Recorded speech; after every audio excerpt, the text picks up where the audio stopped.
Today, let's talk about Pentecost.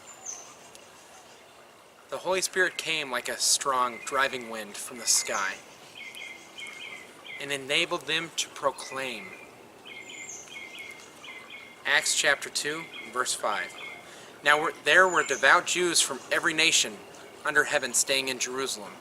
At this sound, they gathered in a large crowd, but they were confused because each one heard them speaking in his own language. They were astounded, and in amazement they asked, "Are not all these people who are speaking Galilean?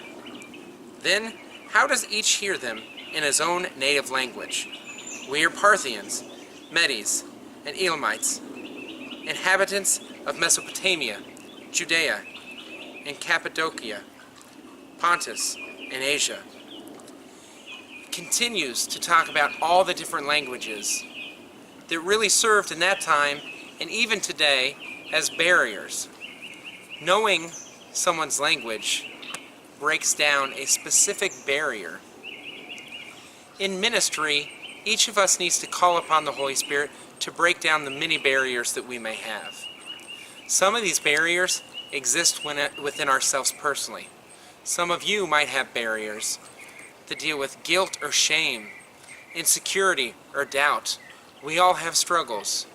What I want to encourage you to do today is to submit those struggles to the Holy Spirit and let the Holy Spirit, much like at the day of Pentecost, break down those barriers. Some of us might have other barriers to ministry.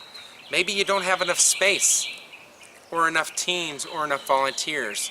All these barriers are real and exist, but we have a God who is generous, a God who can overcome anything. Philippians 4:13 says that I can do all things through him who strengthens me.